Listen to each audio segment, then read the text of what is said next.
we put on our shopping list? Oh, what a mouth-watering smell. Paimon would know the aroma of biryani anywhere.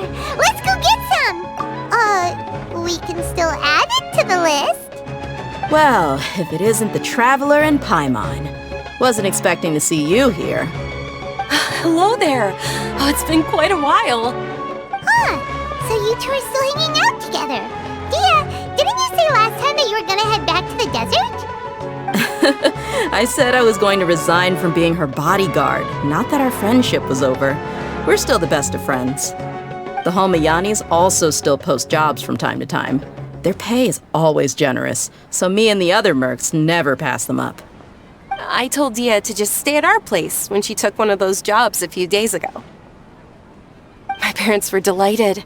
They even said that it always felt like we were missing someone whenever Dia wasn't around.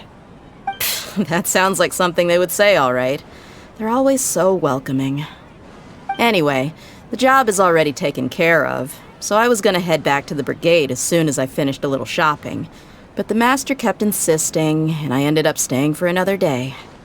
You can stay for as many days as you want, Dia. Father hasn't even gotten around to treating you to his best dishes yet. You know I'm not the kind of person to stay put in one place like that, my lady. Don't worry, though. There'll always be next time. What? She said they'll treat you to the best dishes! Paimon can't believe you can still refuse that! But wait. Didn't you say last time that you would take me on a trip to the desert? Why don't you just take me with you today, when you leave? There are so many places I still haven't visited yet.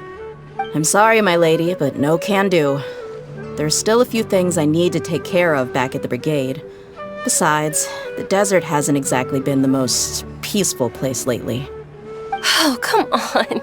Not this again. That's also what you said last time and the time before that. I know, I'm sorry.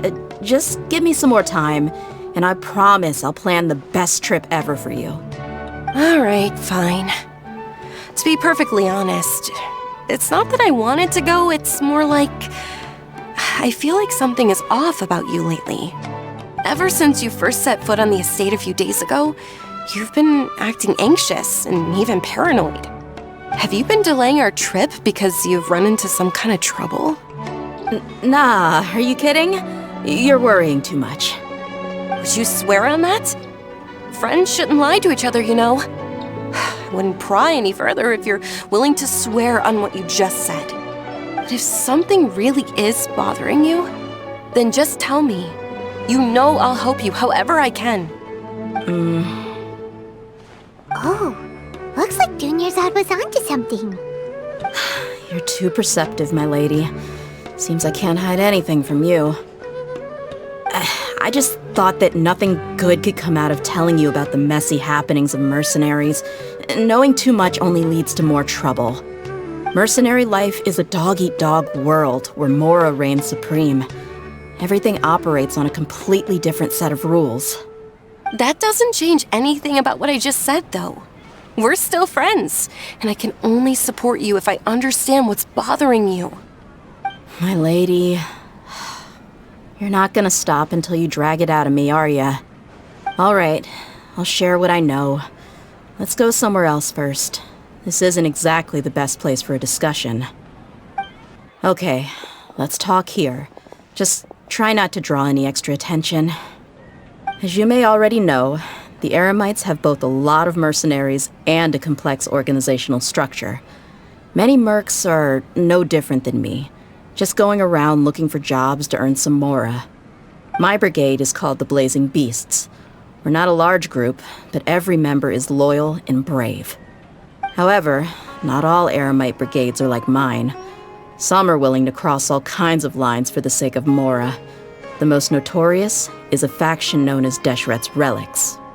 Deshret's Relics? Judging from the name, they must really look up to...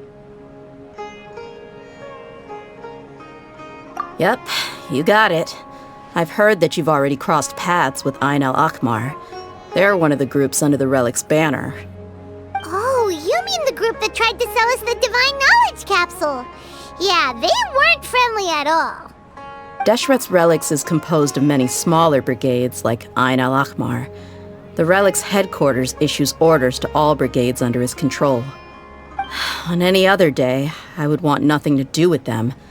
Unfortunately, though, the brigade that's stirring up trouble now is none other than Dakan al-Ahmar. Dakan? I think it means beard or something. Believe me, it's a really stupid name. I found it insufferable for years. Anyway, the real issue is that Dakan al-Ahmar is led by my father, Kusela. Say what now? I think I'm starting to understand your anxiety now. But what did they do? I won't go into details, my lady, but they've been involved in a lot of violent incidents. We're talking hundreds. Hundreds? Yep. The scenes tend to be quite gruesome, too. They strip the victims of all their valuables before murdering them. Not only have they targeted merchant caravans and ordinary citizens, but other mercenary brigades as well. That's beyond terrible. They won't even spare their own kind. I don't know how Deshret's Relic sees it. All I do know is that Dakan al-Ahmar has become more and more aggressive over the last few years. If I don't do something about them, then even my brigade or the people of Aru village could become their next target. I just wish I knew what's driven him to do this. Yeah. How can your father do such terrible things? I don't know. People change. He's always been pretty pathetic. But at least in the past, there were still a few lines that he wouldn't cross. That's setting the bar pretty low.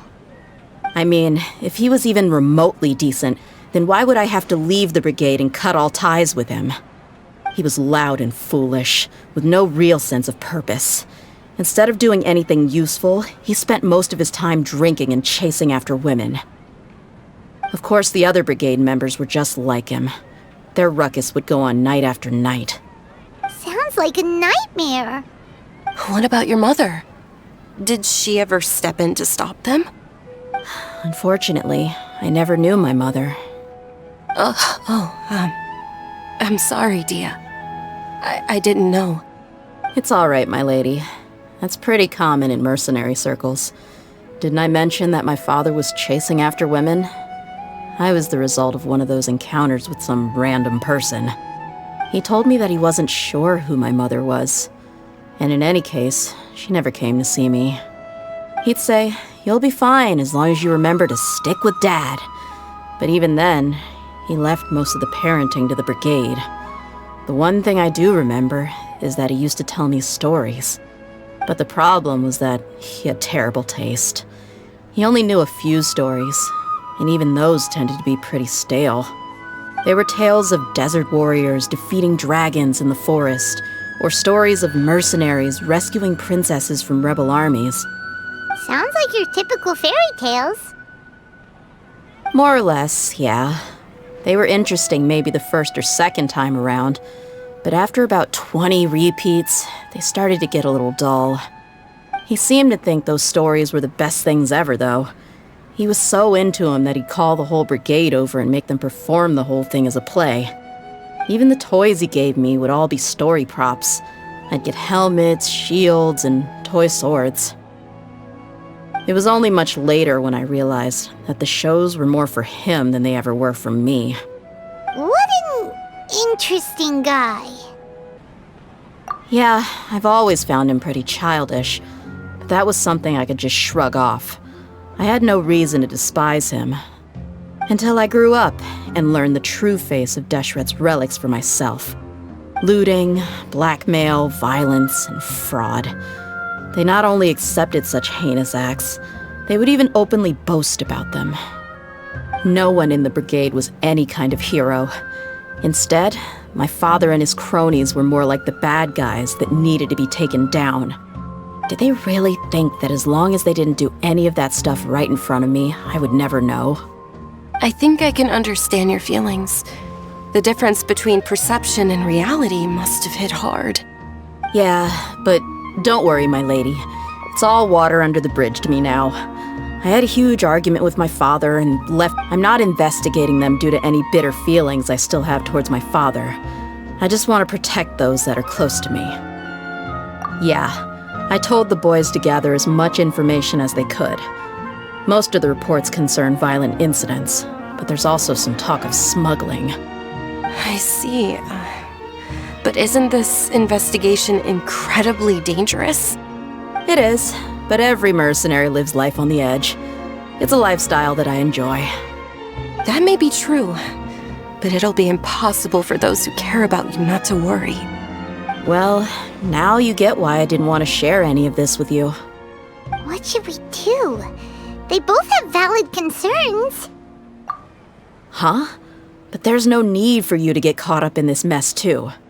Well, she's super tough, so if she went into the desert with you, then Paimon bets the problem will be solved in no time. I'm inclined to agree. I'd feel a lot more at ease if you took her along to help.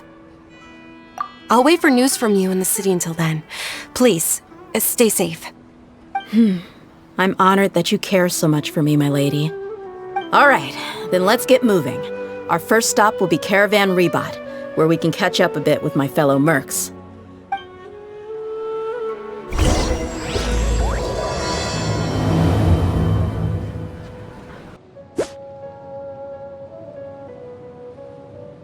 Hey, Dia, you're back. Are these two friends of yours? Oh, so you've already become like one of us then? Well, that's good to know. Anyway, since we've got newcomers, let me fill you in on what Dakan al-Ahmar's been up to lately. They've become extremely aggressive. Apparently, even their own now have become acceptable targets. They even attack other relics brigades, just the same as any other mercenary brigade. Even the most ferocious beasts still protect their own. It sounds like they've thrown that straight to the wind. That's right. Once they've collected enough loot off the other mercenaries, they sell it off to a different brigade, or turn to merchants on the black market. A portion of their profits is immediately exchanged for more food and weaponry to be used in their next violent operation. That's terrible.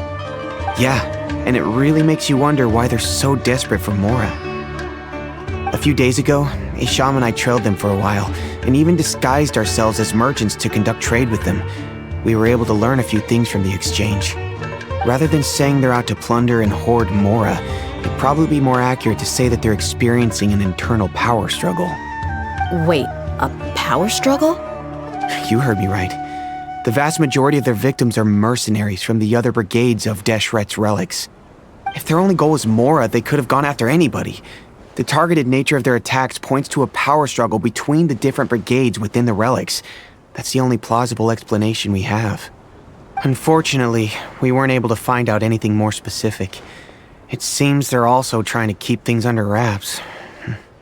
Oh, one last thing we discovered was that over the past few years, as Dakan al-Ahmar became more and more active, Deshret's relics as a whole became a lot weaker. It sounds mighty strange to me, too. Haroon, you can leave the rest of the investigation to us. Gotta say, though, I didn't expect you to go on a whole undercover mission during the few days I was gone. Sounds like you were really putting your necks on the line, no? Nah, it was nothing. We're just as concerned about the situation as you are. The Dakan al-Ahmar is your father's crew after all. What he said. Besides, Dia, haven't you done more dangerous things than all of us combined? What we did is nothing compared to your experiences. Yeah. And while they went to talk with Dakan al-Ahmar, I took a look at the last camp they attacked. Any survivors of the attack were already long gone. There was nothing of value left in the camp. Ah, Hisham and Khalaf. You're here too. We rushed over as soon as we saw you come into Caravan Rebot. Although this new friend of yours looks a little green behind the ears, I'm sensing a special vibe from her. Now that we know you'll have a capable partner with you, we can also rest easy. Hey, what about Paimon? Feel anything special? Oh, you're also planning to tag along with them? Of course! Paimon is the traveler's most important guide. Wherever she goes, Paimon will follow. Oh, in that case, then you'd better take care of her too, Dia. Don't underestimate Paimon! Don't worry about her. She may look tiny and helpless, but she's been through just as many battles as the Traveler here. Even if she had only survived on sheer luck, then that alone would still make her quite formidable. I had no idea. I guess I shouldn't judge by appearances. Oh, one other thing, Dia. When you're free, why don't you update the deputy about your upcoming schedule? We held another recruitment event a few days ago, but everyone only came to see the Flame Mane. You weren't around at the time, so people were pretty disappointed to only find our crew of rough, unkempt guys. The deputy put a lot of effort into the event, but it was basically for nothing. Only a few people chose to stay, and that really got to him. Sorry to hear that. I'll be sure to bring him some great liquor next time. I left in a hurry and I couldn't make it back in time for the event. Gotta admit, I can understand their disappointment, though. You're our brigade's main selling point, after all. Now, if only the deputy could figure out a way to bring a few more smoking hot members into our ranks. Keep dreaming. Remember the last time I invited a couple gals into the brigade? You all just froze up with your mouths gaping like a bunch of scarecrows. The awkward silence and weird expressions left quite the impression on them. They were originally interested in joining us, but after that, they both told me they were too uncomfortable to stick around. Hey, didn't we agree to never bring that up again? Huh? Wait, are you serious? Why have I never heard about this? I don't think you were part of the brigade yet. Are you kidding me? I missed a once-in-a-lifetime moment like that and you weren't even gonna tell me? All right. We can tell you about it later. Now's not the time. Hey, don't you try to change the subject. You and Hisham get your butts over here and tell me everything right now.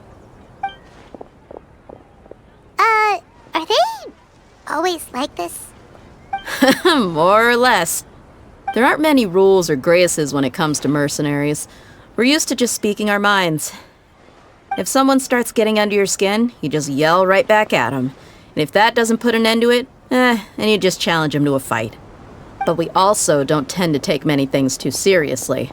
Being direct and getting it all out of your system as soon as things come up is better than keeping everything bottled up, never talking about it. That's also why I never spare their feelings when I talk to them. If I want to laugh, I'll laugh. If I'm angry, then I'll unload on them. It's hard to stop once you get used to it. Though, I can never do that when I'm with the Homayanis. Hey, knuckleheads! Can you at least tell me the rest of the intel before you go back to your bickering? Yeah, you hear her, Holloff? Told you we gotta focus on the investigation first. I drew up a map. Right here is the spot. There you'll find the merchant caravan responsible for getting rid of Dakan al-Akhmar's looted goods. All you gotta do is wait and ambush them in the evening. They'll have no idea what hit them. Perfect. Thanks for that. Be sure to pass my regards to everyone else in the brigade as well. Will do. You stay safe, Dia.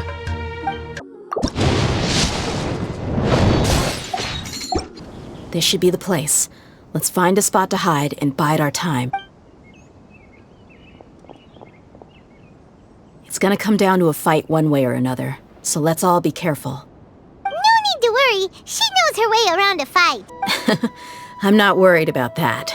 What I meant is that we probably shouldn't go too hard on the enemy. After all, we still need to get information out of them.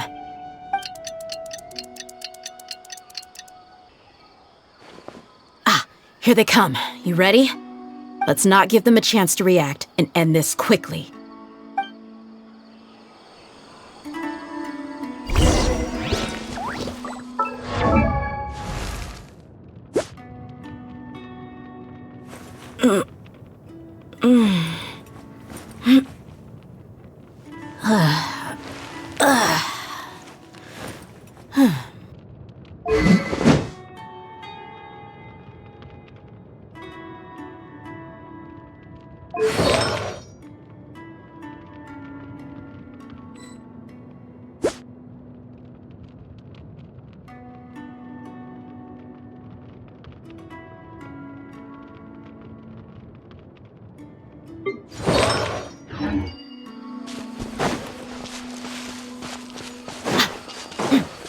That's close enough. Feeling lucky today.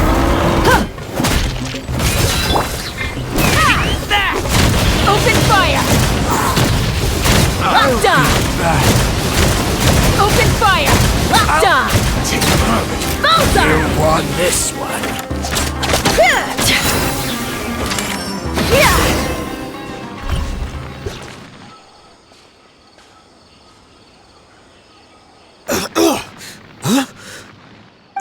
You're the Flame Mane. Good. That saves me an introduction. All right, time for a little talk. Are you buddies with Dakana Lakmar now?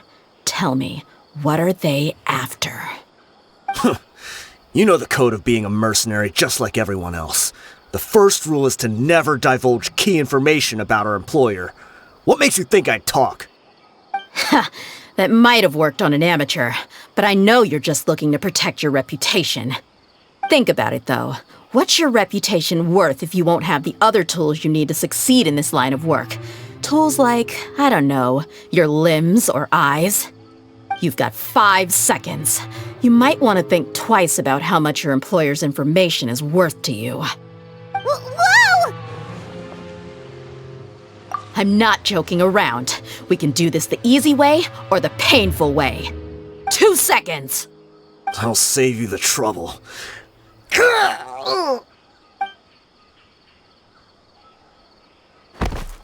Huh? Are you crazy? He tried to bite off his own tongue. Quick, search the area for any first aid supplies.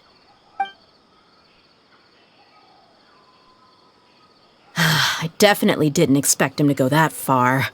Thankfully, the wound wasn't too deep, and he just passed out from the pain. But why would he be so extreme? I just wanted to test his mettle. You can get a lot of mercenaries to talk just by threatening them. I didn't expect him to be willing to go through so much pain just to deny us some intel. Well, he's out cold for now. We could wait for him to wake up, but maybe it's not a good idea to interrogate him any further. What should we do? Yeah, don't worry about it. It'll be a waste of time to interrogate him again after that. He might just hurt himself again if we start asking. There are lots of goods around here. Let's search the area. Maybe we'll be able to find something. I'm really sorry. We found a piece of paper with a bunch of names on it. Maybe it's a record of something. Let me take a look. If this really is a merchant caravan, they should have a record of their transactions. Yep. I see an entry for Dakana Lakmar right here. Kusela, Idrisi, Bashar, and Takriti. All familiar names. Dakana Lakmar has been trading for a hefty supply of food, weapons, and medicine. It seems that in the past, they used to receive some canned knowledge as well. This caravan is just one link in their logistics chain. Once in the rainforest, the caravan will exchange the looted goods for Mora, and the funds will then be passed to a specific person. That person will then pack the caravan full of necessary goods, which will then be brought right back to Dakana Lakmar. Wait, why is there no Mora value recorded for the final transaction? No value? Yeah, every transaction before the last one was marked with an exact amount of Mora, but the final one, where they paid for everything to be brought back to the desert, was simply marked as, perhaps. But they couldn't have known how much they would make off selling the loot. Do they not care about profit margins at all? Anyway, the next part's the records of the goods themselves. There are a lot of entries. Everything was probably sourced from the rainforest. Huh? What's wrong? Shahzaman Homayani? Homayani? You mean Dunyarzad's family? Could it just... I'd be surprised to find someone with the exact same first and last name. Shahzaman Homayani is Dunyarzad's father, and the head of the Homayani family. Just what the heck is going on here? I'm sorry, you're right. I'll consider what we found and not jump to conclusions just yet. But what this piece of paper confirms is that the Homayani family has been providing goods to Dakana Lakmar. What if the Homayanis have been kept in the dark and don't know they've been trading with Dakana Lakmar? That's a possibility, but if that was the case, why is this caravan specifically named Shahzaman as their person of contact? They could have just as easily bought goods such as food and medicine directly from Caravan Rebat or Port Ormos. Yeah, funding violence and looting. The brigade gets the goods, and he is paid the proceeds from the sale of the loot. But why would he do something like this? It's not like the Homianis are in need of money. I honestly have no idea. I've been to their estate many times, and I've never noticed anything suspicious. The only potentially large expenditure I could think of would be the treatment costs for Dunyarzad's Elazar. Maybe they borrowed a lot of Mora in the past? But that's still just a speculation.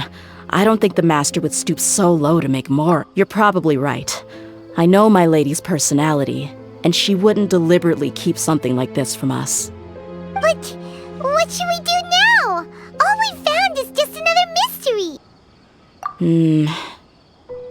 If you ask me, we already have no choice but to confront her about this. I'm not worried. It's too early to make a verdict yet. I still have faith in the Homianis. Let's go find my lady again. We'll tell her everything and see if she's willing to lend us her support. If we're lucky, we can not only figure out the mystery of this paper, but also follow the trail of breadcrumbs to the people responsible at Dakan al-Akmar. Dia, are you sure this is the best decision? What if instead of getting the help we need, we just end up revealing everything we've discovered to the enemy? I've considered that possibility, but even still, I want to tell her what we found. I think I owe her that much. True friendship is built on trust. She showed genuine concern for me when we first brought up the topic. I can't repay her kindness with doubt and suspicion. That's not how I deal with people. You're right. Paimon wants to trust Dunyarzad too. Yeah. Let's pay another visit to Sumeru City. We're back, my lady. Oh, you're back a lot sooner than I expected. You mustn't have run into any trouble then. Well, how did it go? What did you come up with? Actually, we are still investigating. It's just that we've discovered something strange. I see. The clues you found have led you back here, in the city? Something like that. Yeah. You all look a little dispirited. Whatever you found must not have been very encouraging after all. Why don't you discuss it with me? Maybe I'll be able to say something to cheer you up? It's okay, my lady. It's not so much about me being upset with my father or anything like that. How should I put this? So something is wrong. Even the Traveler and Paimon have been uncharacteristically quiet. On any other day, Paimon would have already waved to me with a smile and shouted, "Dunyarzad, we're back!" So tell me, what happened? Well? My lady, please prepare yourself for what we're going to tell you next. It concerns the Master. The Master? You mean my father? Okay, I understand. Don't worry about me. I'll listen as attentively as I can. My father has been supplying goods to Dakan al-Akmar? Yeah, it makes as little sense to us as it does to you. I've never doubted the Master's integrity, so I'm having a real hard time rationalizing how he could ever support an infamous brigade like them. Maybe he's not actually aware of the full story and just stumbled into the deal by accident. I can't help but agree with the Traveler. Huh? You mean you feel the same way, Dunyarzad? Thank you for sharing all this information with me. Since you've told me everything you know, I should also tell you about some doubts that I've been harboring for quite a while. In the past, I thought that my father hired a bodyguard for me so that I wouldn't run away and get lost. However, there are plenty of capable mercenaries in the Corps of 30. Why did my father go out of his way to hire Dia? About that. Well, the Homianis really needed bodyguards, so they reached out to the Blazing Beasts. Later, the Master told me that I was one of the best mercenaries he'd ever seen, in that I should stick around to become one of his bodyguards. He offered me a pile of mora, so I just signed on. Well, but that didn't really answer my question. Just think about it. Why did my father specifically reach out to the Blazing Beasts? Maybe the Corps of 30 just didn't have anyone available, or maybe someone recommended us. I've never given it too much thought. I think I get what you're saying. You think none of this was a coincidence. Precisely. At first glance, nothing seemed strange or out of place. But there are many parts of the story that don't actually make any sense. If my father had always been in contact with Dakan al-Akmar, then it would make sense for him to bring Dia into our house. You mean the goal all along was to get Dia to be your bodyguard? No, that's too much of a stretch. I cut all ties with my father a long time ago. He has no control over my life anymore. But that still doesn't rule out the possibility that your father has still been trying to influence your life without you knowing. So, the Master was not likely an innocent victim in all of this? Sorry we put all of this on you so suddenly, Dunyarzad. It's okay, Paimon. I should actually be thanking you. Regardless of his reasons, if my father has truly been funding a violent group of mercenaries, then it's my duty to bring him back to reason. But is that really the right thing to do? My father has committed many atrocities and deserves all the punishment that he has coming to him. I have zero sympathy for him. You may call me an ungrateful child, but my feelings will remain the same. However, the Homayani family has treated me with nothing but generosity and kindness. If we decide to investigate this further, we could end up implicating the entire Homayani family. I would be biting the hand that's fed me over all these years. Dia. It's all right, Dia. If anyone were to ask, you could always just say that I'm the one who instructed you to get to the bottom of this. You don't have to do that, my lady. I'm not conflicted because I'm afraid of taking responsibility. Besides, you're the one we should all be worried about right now. Hey, it's still too early to give up hope. What was the thing about friendship again? Right, yeah, trust! You said that yourself, Dia. Besides, there's no point on getting all riled up before we've confirmed all the facts. Thank you, everyone. That makes a lot of sense. I guess I should always remember the trust that I've placed in people. In which case, my lady, could you ask the Master to come out and have a chat with us? Sure thing. I also hope he'll be able to give us a logical explanation. Let's meet at the usual place then. Usual place? Ah, right! Thank you for coming, sir. Please allow me to introduce these two. This is the Traveler, and next to her is her travel companion, Paimon. Yes, my daughter has mentioned them from time to time. It's a privilege to finally meet them in person. But we may skip all the pleasantries for now. What is the important matter you wish to discuss with me today? Well, we wanted to bring this transaction record to your attention.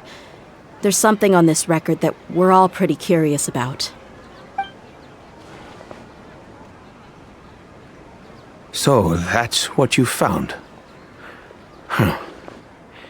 Seems like I can't keep everything from you much longer. If you wouldn't mind, we'd like an explanation. Well, it's a long and difficult story. And to be perfectly honest, I'm not sure if I'm doing the right thing.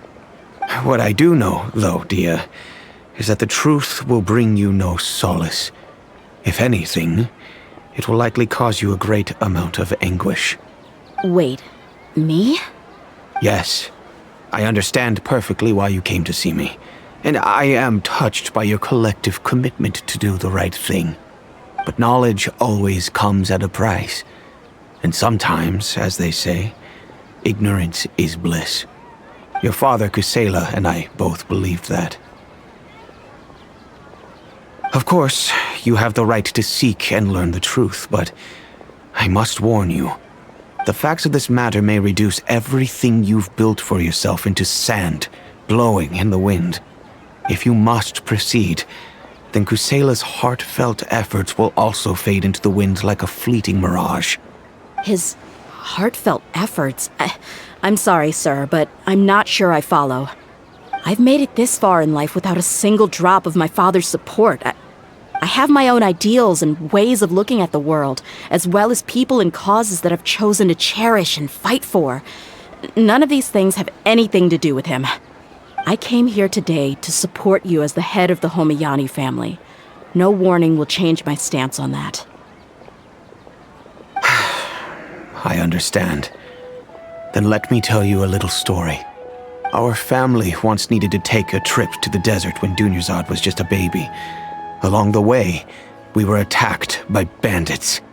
They had superior numbers and quickly overpowered our bodyguards. When all seemed lost, a group of passerby Eremites lent us their support. Those Eremites were Kusela's brigade, Dekan al-Ahmar. Kusela's men told me that the attackers were Eremite mercenaries, just like themselves. I was shocked. Why would Dekan al-Ahmar go so far to save us and not spare the fellow Eremites? Kusela was grinning and walked over to play with baby Dunyarzad. She was startled by his unfamiliar face and nearly started crying. Really? I never knew. He said that he had no particular reason to help us. He just took pity on us because he had a daughter about the same age. We started talking about our children, and I sensed that he was a devoted father. To repay his kindness, I hired his brigade to help out at our estate for a time and offered everyone generous remuneration.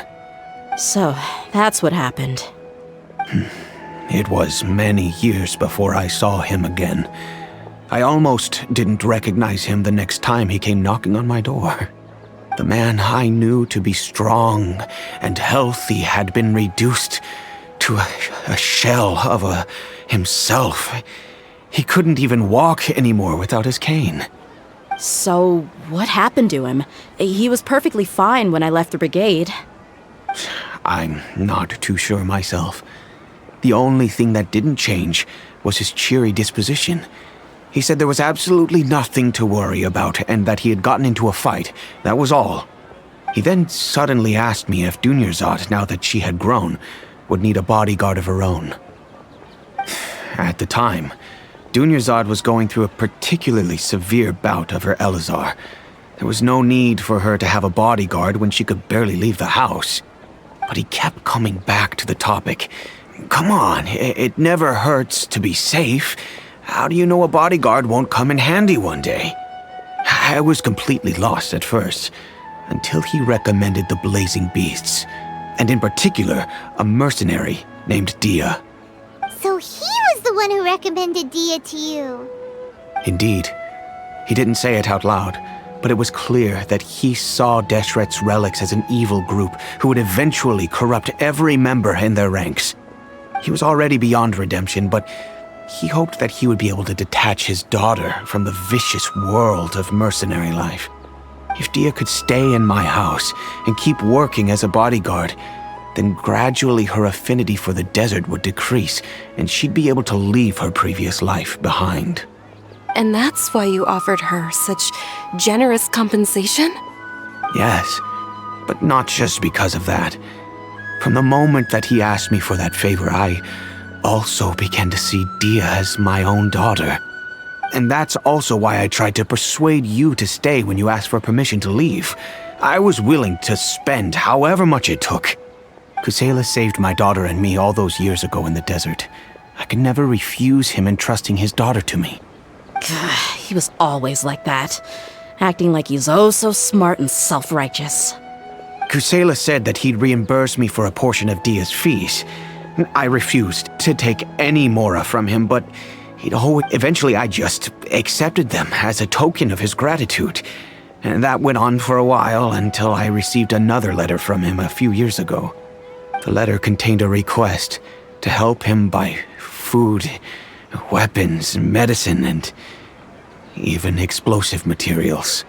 Wait! Isn't that around the time that Dekan al-Akhmar started becoming more aggressive? That's right. When I started to hear some nasty rumors, I became wary. I wanted to meet him face to face to discuss things. But by then, he was no longer receptive to my requests to talk. That thought occurred to me as well. I figured that he probably came to me for help because he had nobody else to turn to. After some deliberation, I decided to send him some food and medicine. I turned down all his requests for explosives and weaponry. I am aware that even such a reduced gesture of support could lead to others coming to harm, but I could not simply reject his plea for help. In the end, it probably was the wrong decision. I plugged my ears to the rumors and just chose a solution that made me feel least guilty about myself. If you can, please tell me where he is now. None of the things he's doing right now make any sense if he's just trying to keep me from getting tangled up in his world. If all he wants to do is steer clear of me, then maybe he shouldn't have brought me into this world in the first place. Oh no. Dia, please don't feel that way. I'm just angry because I can't wrap my head around any of his actions. Another way? I don't know. I knew him, and he was nothing more than a childish brute.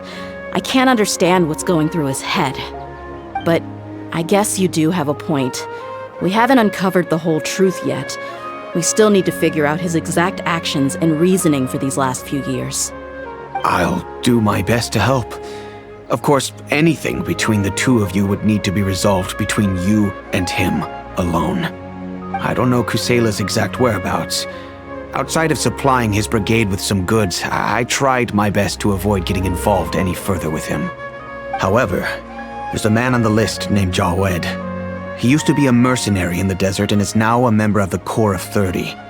He's responsible for supplying weapons and liaising with the Dekan al-Akhmar's merchant caravan.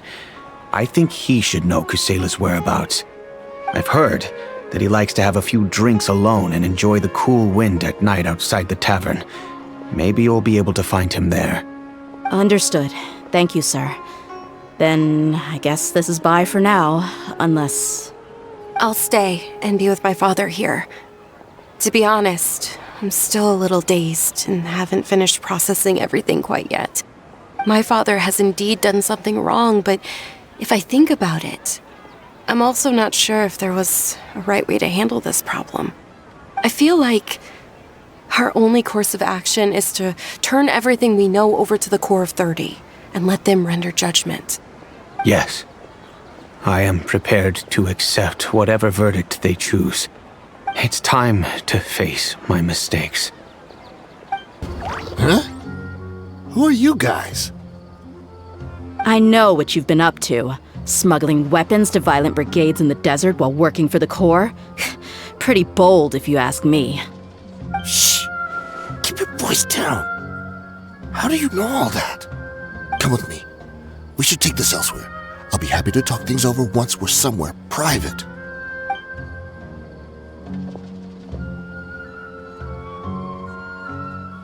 This place should do. All right, back to my question. How did you all know about me? Don't worry about that for now. You know what kind of punishment you'll face once we report you to the Corps, I assume. Wait, there's no need to jump the gun. Let's talk this out. So what's in it for you anyway, Mora? Well, I was a little tight on... I waited in my mind, and I couldn't find a reason to turn the opportunity down. I wouldn't only be helping my benefactor, but I could also make some quick Mora. Let me tell you how it is. We're investigating Dekan al-Akhmar, and we're gonna put an end to their operations. If you provide some help for us, then we might just put in a good word later to reduce the terms of your punishment. Hey, why don't we discuss this a little first? Listen, I made quite a bit of Mora from my last run. You just give me a number, and I'm sure we can... Shut it. My patience is running out. You should know when a mercenary is after something other than money. All right, sheesh. But you gotta promise you'll put in some nice words for me later. They're always on the move. Here's the spot they were at the last time I made my delivery to the desert. Feel free to go have a look. I'm just telling you, though, it's not on me if they're not there anymore. Sure. And then you can forget about any nice words from us. Hey, come on. Now you're just being unreasonable. Really? And how do I know you're not leading us straight into a trap? Don't forget, you're the one with no bargaining chips. All right, I get it. Why don't you go take a look, and if they're not there anymore, I'll try to figure out something else for y'all. Now that's more like it. Let's move. And as for you, try to stick around the city until we get back. You don't want us to call the folks from the Corps and have them drag you back to the city. Seems like we're in luck. That should be their camp right up ahead. Let's go. We'll finally get to the bottom of this ourselves. I'm here to see Kusela. Tell him to get out here. Tia, why are you here?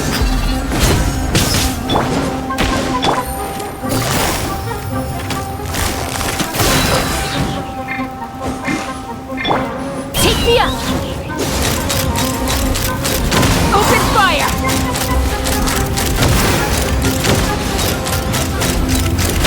Bullseye! Yeah! Overruled! Things are about to get dicey.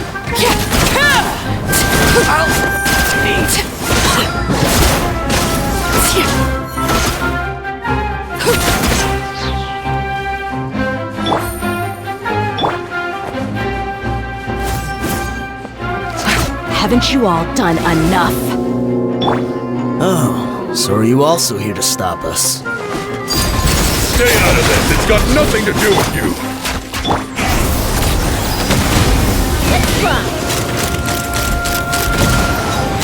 Locked on! Bullseye!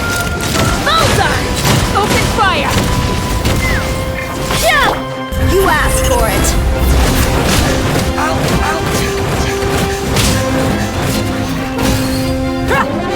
Look alive! Ha! Kya! Hi! Ha! Ha!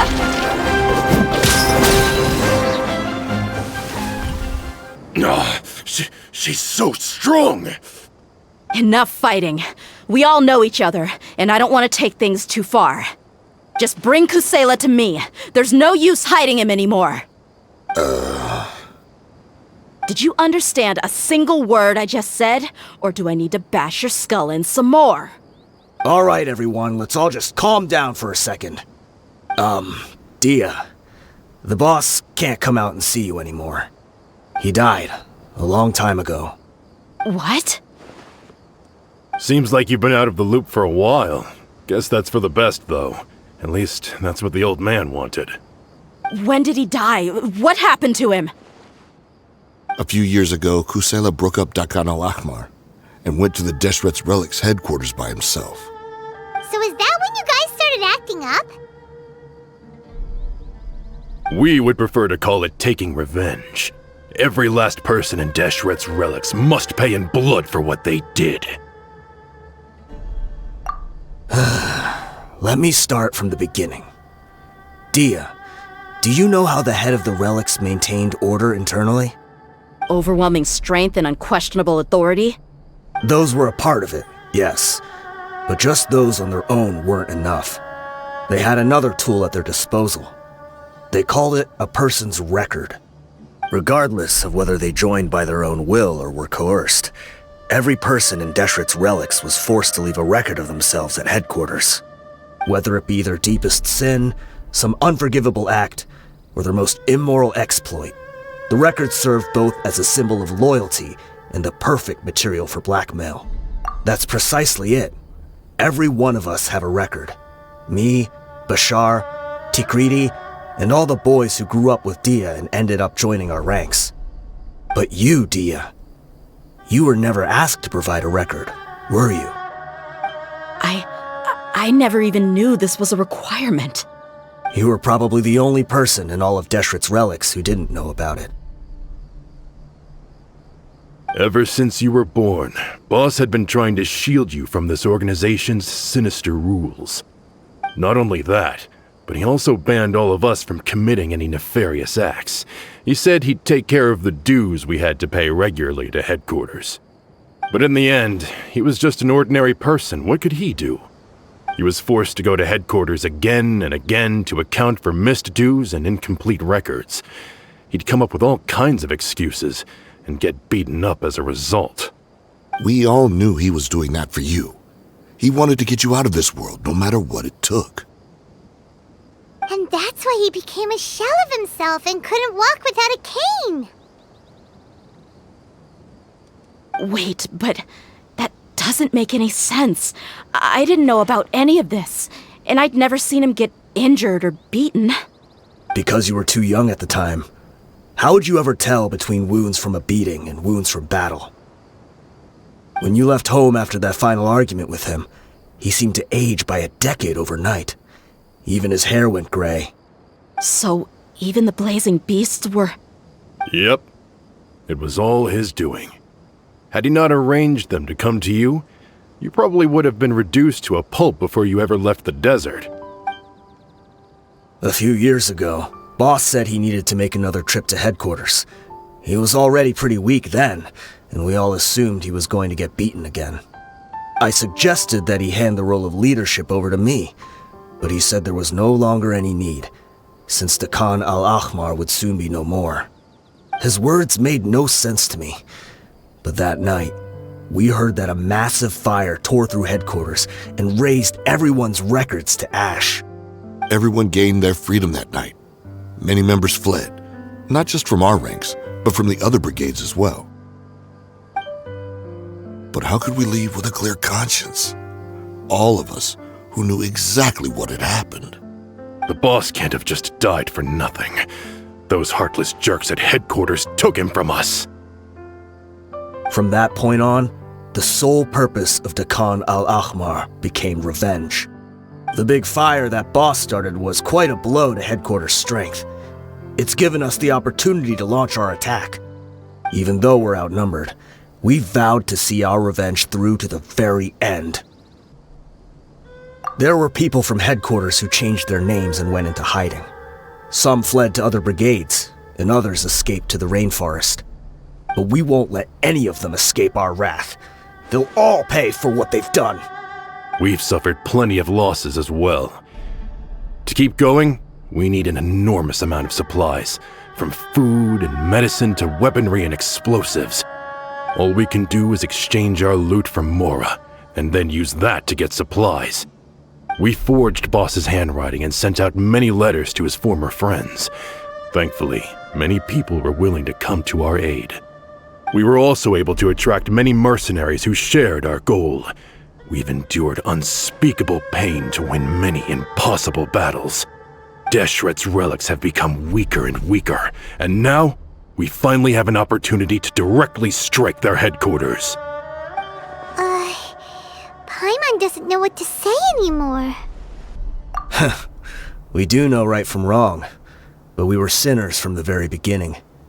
We do not deserve the freedom that the boss won for us with his life. Boss always loved his old-fashioned hero stories. Those tales about sacrificing yourself to save the world. We used to always laugh at him for it. But in the end, he really went and lived those stories out himself. As for me, I never considered myself a hero. We're all the lowest of the low. We have no right to even imagine such an existence.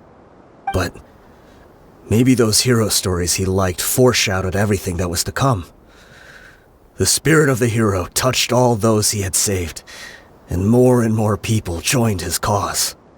Maybe we were all just acting along with the play in the beginning. But as we acted the parts and recited the lines, we were drawn in. And now, we want to see the story through to the end. I'm sorry, Dia.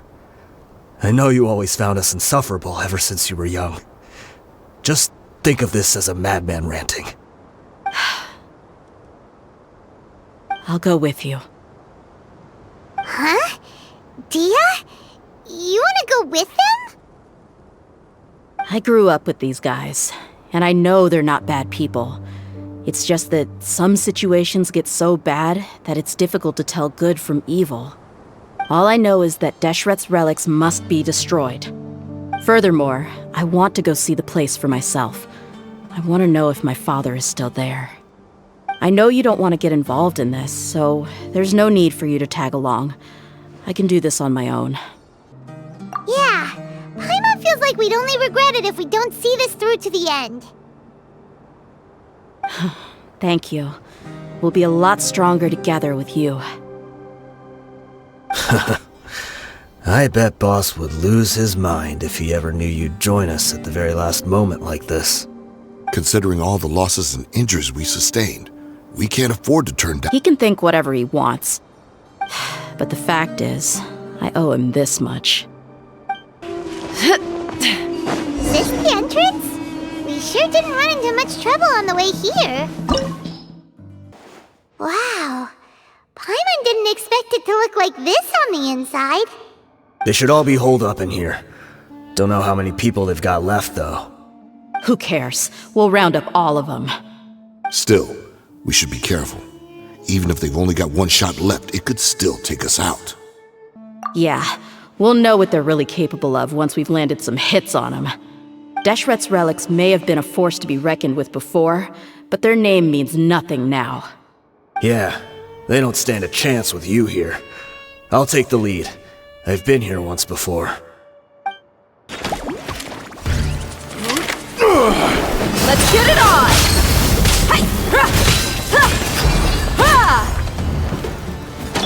Overruled!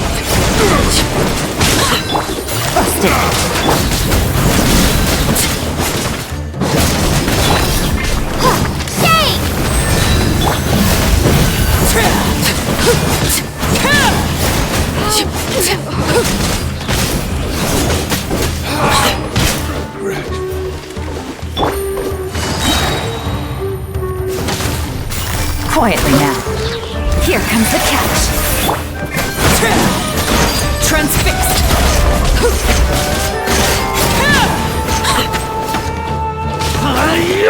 Following orders. New punch.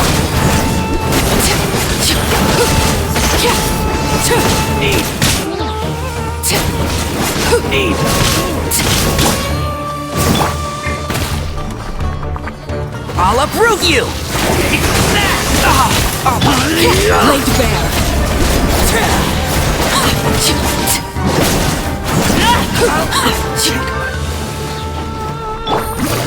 Busted. These are about to get done.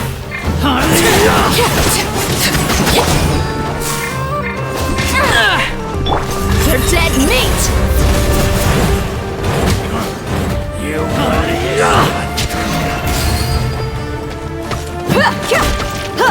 Buckle up!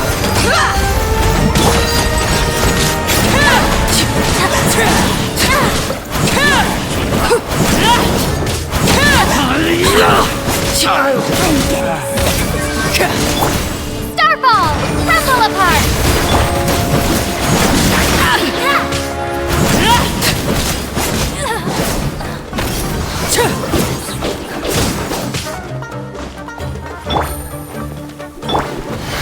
Let's nip that in the bud. One with the force.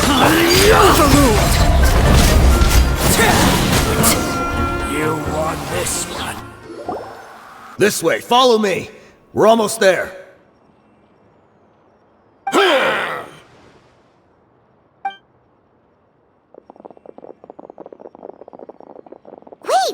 They went charging ahead without checking for any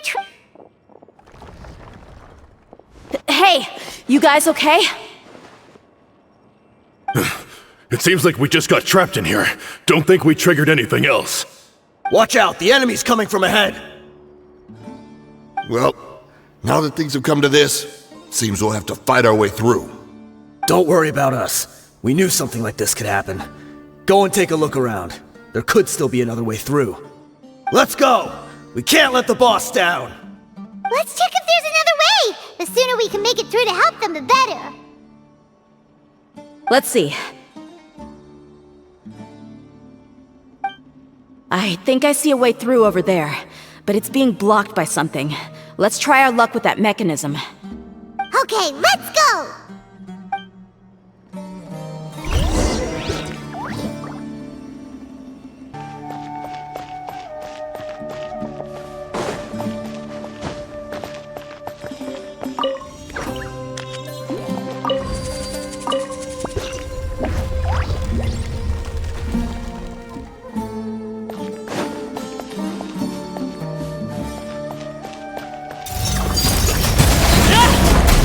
Quietly now.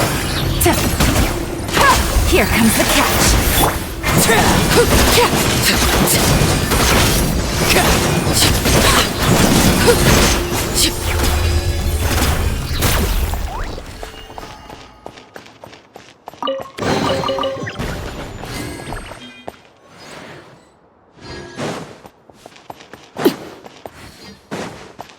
Another mechanism like the one before, but this one's being blocked off in the middle. We just need to adjust it a little.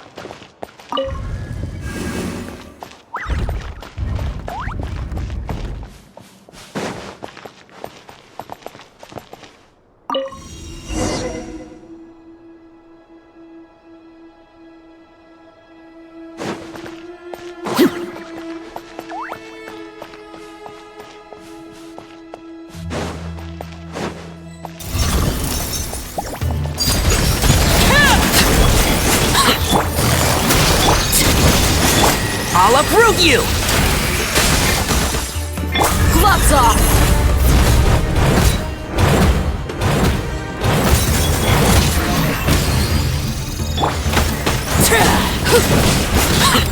Busted!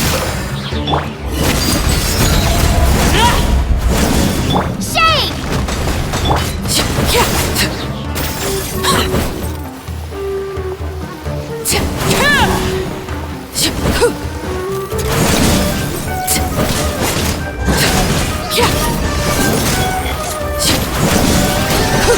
Witness my rise!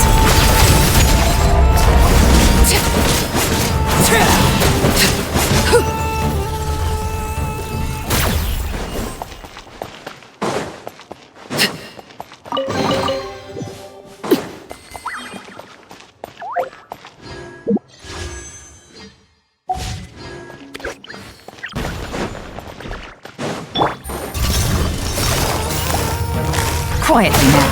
Game's up. Time's over. Transfixed!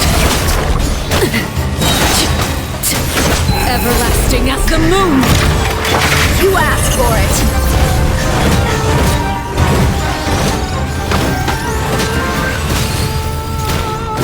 Let's get it on! Laid bare! Let's nip that in the bud.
I wasn't expecting anyone to make it through from the other side.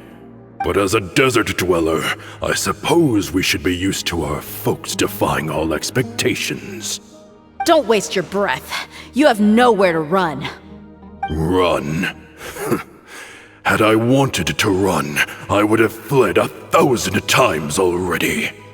I witnessed the golden age of Deshret's relics. Even if I could leave this place behind, all that awaits me now are endless days of humiliation and ruin. Even now, my brothers and I still believe in one thing. The greatest should never live to remember their fall. So you want to go out in a blaze of glory? Let us draw our weapons! We will show them the true power King Deshret bestowed upon his followers.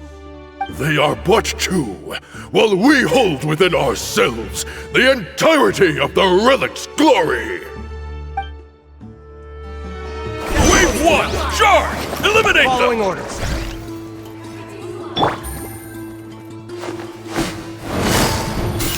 Where do you think you're going? Busted. Take that! Things are about to get dark. Overruled!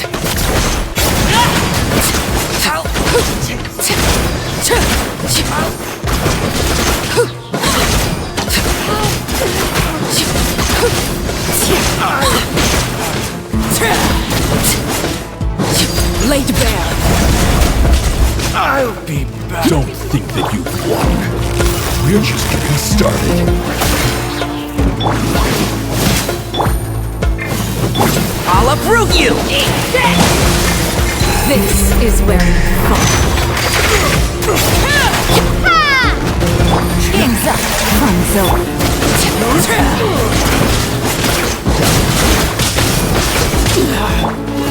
You ain't messing around! Never testing my patience. Quietly now.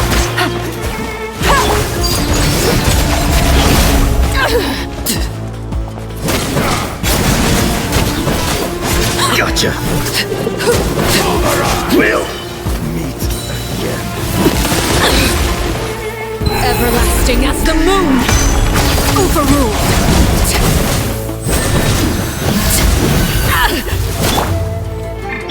I hear everything.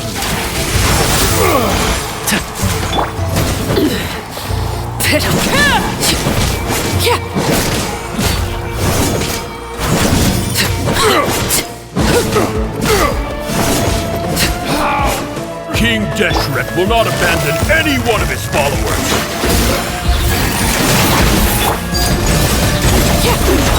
Go on! Take that! Witness my rise! Is that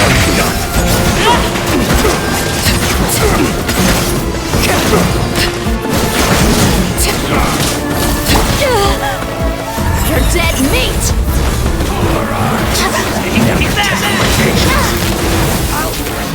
Let's end this now. I'm getting sick of this game. I'll uproot you. Gotcha. Laid bare.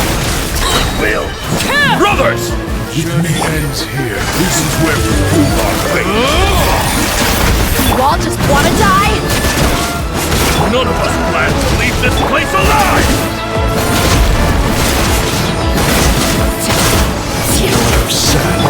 Your sacrifice is right. Let's get it on! Where do you think you're going? Gloves off! Take that!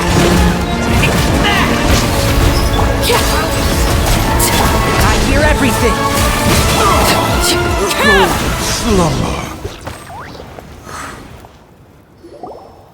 The commander has finally fallen! But they're still coming at us! This place is like a gladiator's ring. They just keep coming no matter how many we beat! Yes! Keep fighting! There's no need to fear, and no need to back down! This is our last stand! When the next wave comes, try to draw away their attacks. I'm going to see if I can take out that high platform.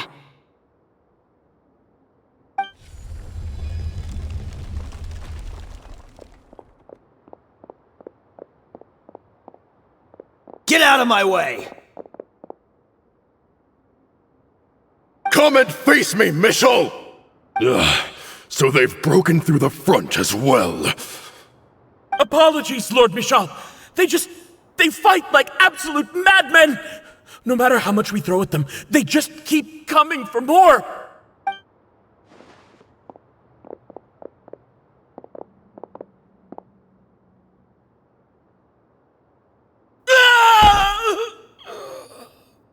So, it would seem like this is the end. Time to pay for everything you've done, Michel. You think I would give you that opportunity? I will be buried in the sand alongside all the rest of our fading glory.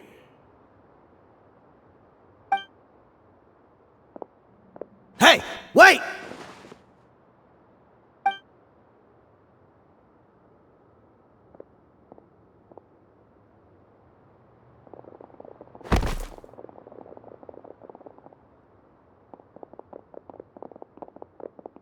We were too late. It's over. There's no more need to fight. But if you're still going to cling on to your so-called mercenary's pride, then I'll give you all a good beating as well.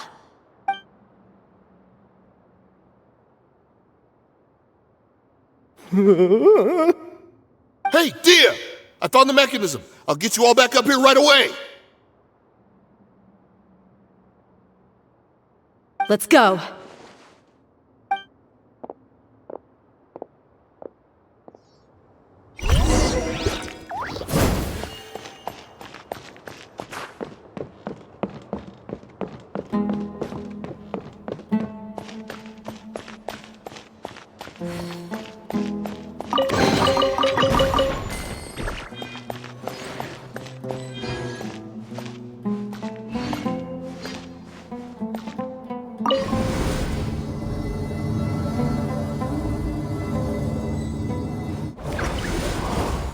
Who are you filthy rats? And why are you always pestering us? You call yourself a member of the infamous Deshret's relics, and you still can't even tell who's made it all the way to your headquarters? Who knows what intent a bunch of rats may have? We try to catch a couple, and you all just show up on the other side instead. How are we supposed to figure out what you're after? Hey, have you ever heard of a man by the name of Kusela? Why would I know? It's not like I'm in charge or anything. This is your last chance to talk. Hey, I said I don't know anything. I'm just an average member here. I'm telling the truth. If you're here to find someone, why don't you look through the records yourselves? Who can remember every name and face with so many people coming in and out every day? The irony. His life became a light for so many, yet to others, it wasn't even worth remembering. Where's the records room? Answer me! It's right over there. All the files are in there. You can go through them as much as you want. It's not like any of them still matter anyway. I mean the old records room. The old records room? You mean the one that got burned down? Kusela. Ah, yeah, I remember him now. The guy who could hardly walk. Watch your mouth. That's our boss you're talking about. He was definitely faking it. We all let our guard down as soon as we saw him come hobbling in. But in the short time it supposedly took him to take a dump, he'd already gotten away and started a fire in the records room. He couldn't have possibly outrun us if he wasn't a fraud. And after that, Deshret's relics fell into complete disarray. Stop wasting our time. Every one of us here is perfectly aware of what he had done. Tell me, where is the old records room? It's just over there. Go see it for yourself if it means that much to you. There's nothing left in there but ashes. No human could ever survive that kind of inferno. Bashar, Tikriti, let's go. We'll leave the others here to guard these guys. Spare them no mercy if they try anything. So, this was his final destination. How did he do it? Getting past all the guards with a limp and sneaking in here to start a fire? If he was nimble enough to do that, then he must have been able to get out of here after starting the fire, right? Tia. I'm sorry. I know it's just wishful thinking. Let's look around. Maybe we can find something that's been left behind.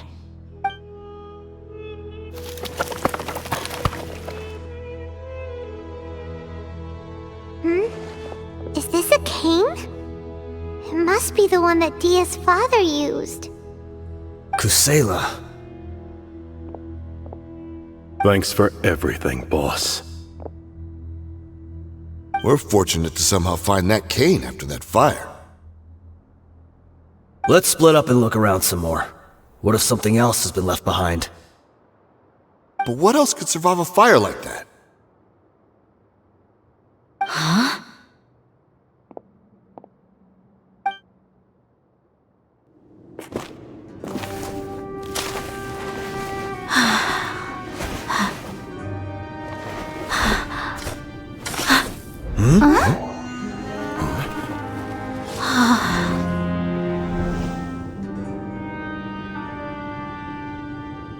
Thought so. Wait! Isn't that the toy sword you played with as a child?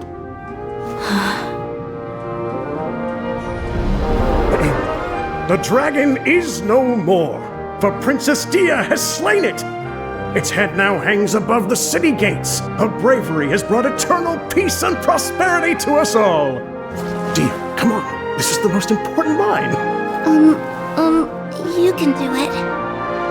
But Dia, you defeated the dragon. Everyone's waiting for your speech.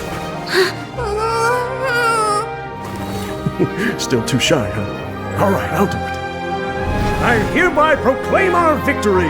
Evil shall plague us no more.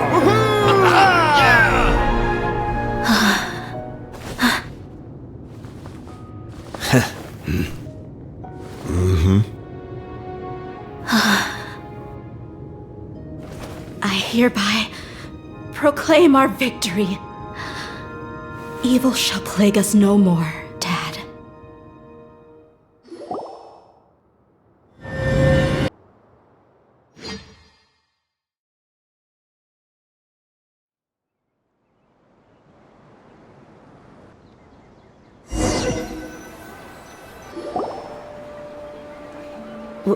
What's this? Don't you remember? You asked Paimon what she would do if she were to wake up tomorrow with loads of money. And Paimon said that she would get boatloads of tasty snacks. You looked super confused at the time, but said it was an adorable thing to say. These opportunities don't come by often. So today, Paimon's gonna treat you to a special crash course on Paimon's life philosophy. Hey, come on! Paimon's not that stingy. Anyway, the point is that you should eat to your heart's content. You'll feel better for sure once you've gotten something in your tummy. Junior Azad will also be here shortly. She's already heard that we're back. Aw, thanks, you two. Honestly, this is very unlike me. I just had a lot on my mind on our way back, so I didn't know what to say. My chest was filled with all kinds of intense emotions. They just shook me even more than all the feelings we've shared during our previous adventures. But when everything came to an end, those emotions also vanished without a trace, and I was left feeling more empty than ever before. It was as if I'd lost the thing that was most important to me. Yeah, you're right. To many mercenaries, Mora is the most important thing in the world. But perhaps to us, it's the most worthless thing of all. Idrisi and the others all used to say that they would quit if there was no Mora to be had. But when it came to avenging my father, there was no Mora to be made anywhere. My reality shattered when I found out that the father who always told me hero stories was in fact a bad guy. But look at me now. Am I any different? Despite all my promises about never forgiving him and never trying to understand him, I still went to such lengths to find out the truth and nearly even shed tears for his sake. We're hypocrites, all of us.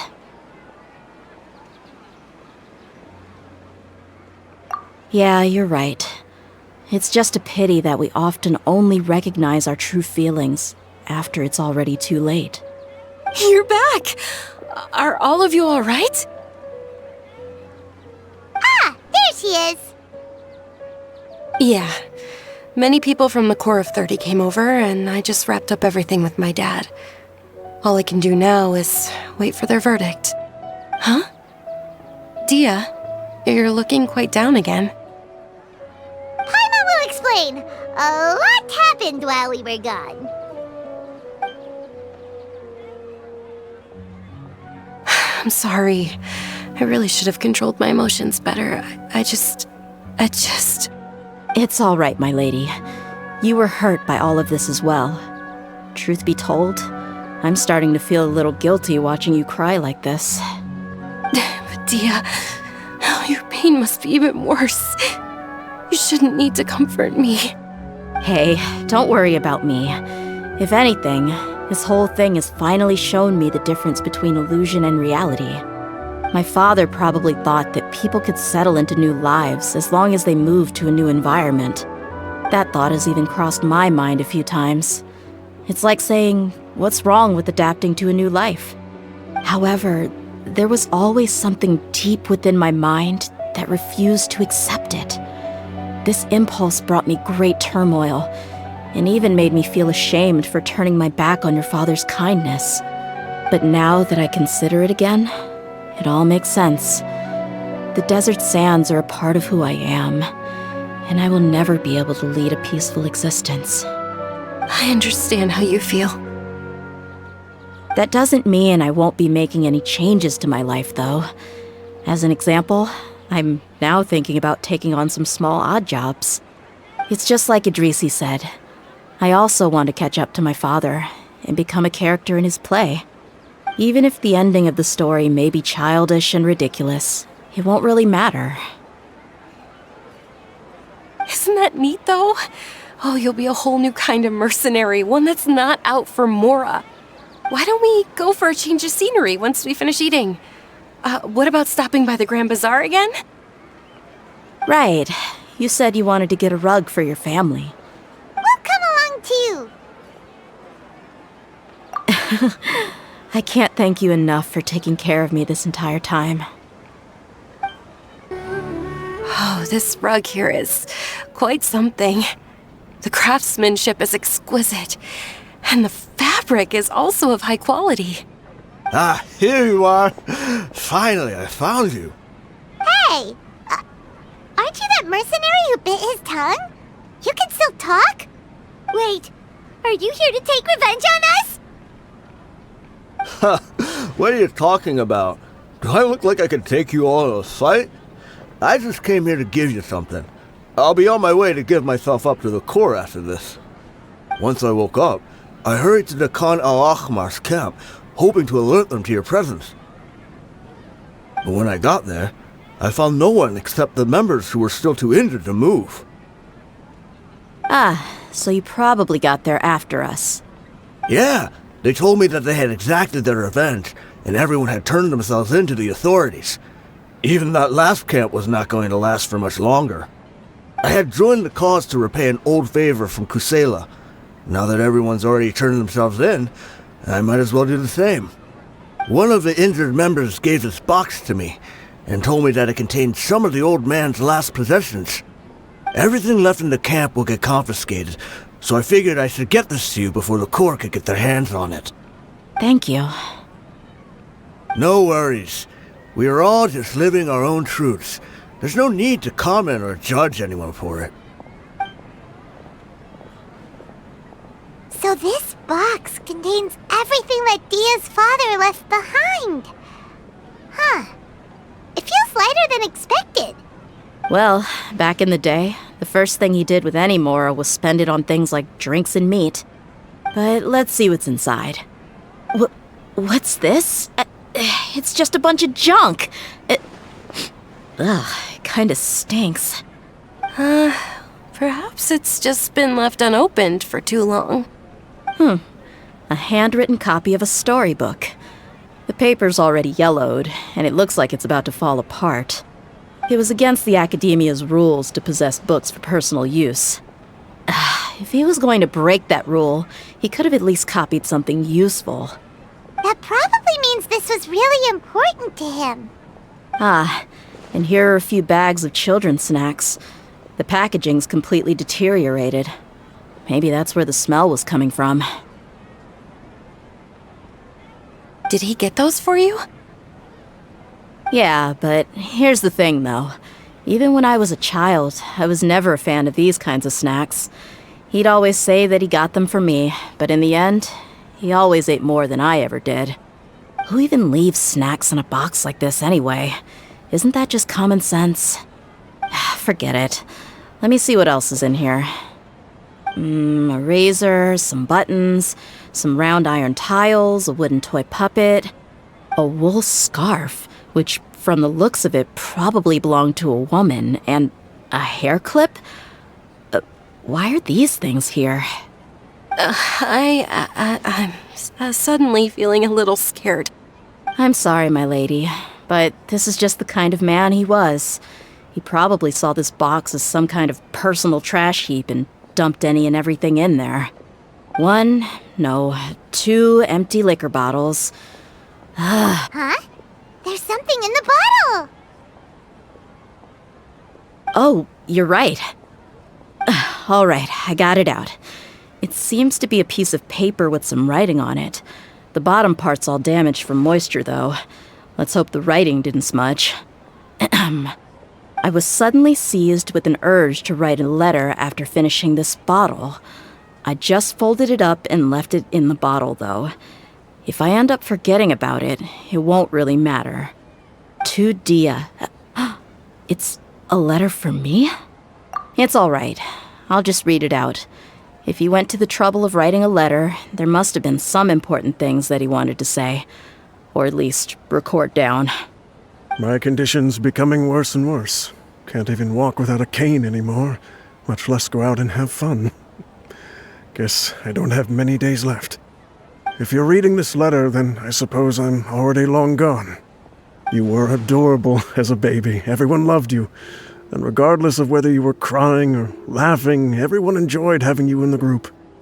But once you grew a bit older, you were no longer nearly as happy or cute. It's probably the guy's fault. Can you believe this guy? He can point the finger at himself. Anyway, back to the point. To summarize, I'm writing this so you would know not to feel sad for me, even if you end up finding out the truth. The reason being that I was never your father to begin with. Wait, what? Surely, he must be joking, right? I don't know. I was quite formidable when I was young, and 100 times cooler than some so-called flame main. Really felt like the whole world was under my feet. With just a teeny tiny bit of effort, I felt I could rule over the entire desert. But as fate would have it, I went out into the desert for a drink one day and discovered a baby in the sands. It was you. You were just lying there, small and helpless. You were so tiny that if the wind blew for just a little while longer, you would have been buried forever. But your cries were so loud they made my head hurt. Now that I think of it, you really were a bundle of energy. Sounds like he's serious. I told Idrisi and the others that I had slipped up with a woman while out and about. None of them even doubted me. I'm sorry that I had to lie to them for so long, but I really had no other choice. I was their most esteemed leader, after all. It's not like I could just tell them that I suddenly wanted to play at being a father. At this rate, I'll puke up all the liquor I just drank from this bottle. Anyway, Dia, you possess the kind of freedom and kindness that we could only dream of. As far as how you should live your life, that'll be up to you to decide.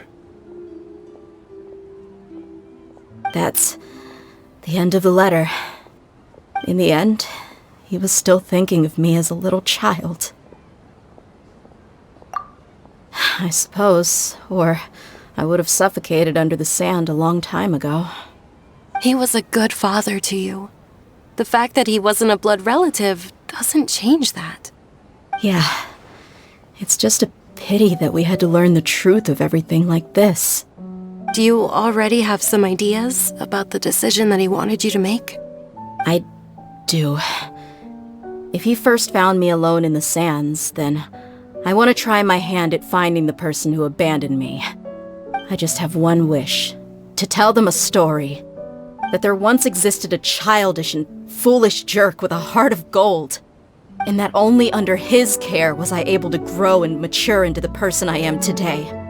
If you end up finding any leads, can you share them with us? We go on adventures all the time. Maybe we'll be able to find some information for you. Sure, I appreciate it. I wasn't expecting you to be so enthusiastic. I'll help too. Thank you. All of you. Thank you so much. My life has certainly had its twists and turns, but I've always considered myself lucky. Because no matter where I've gone, I've always been surrounded by incredible kindness.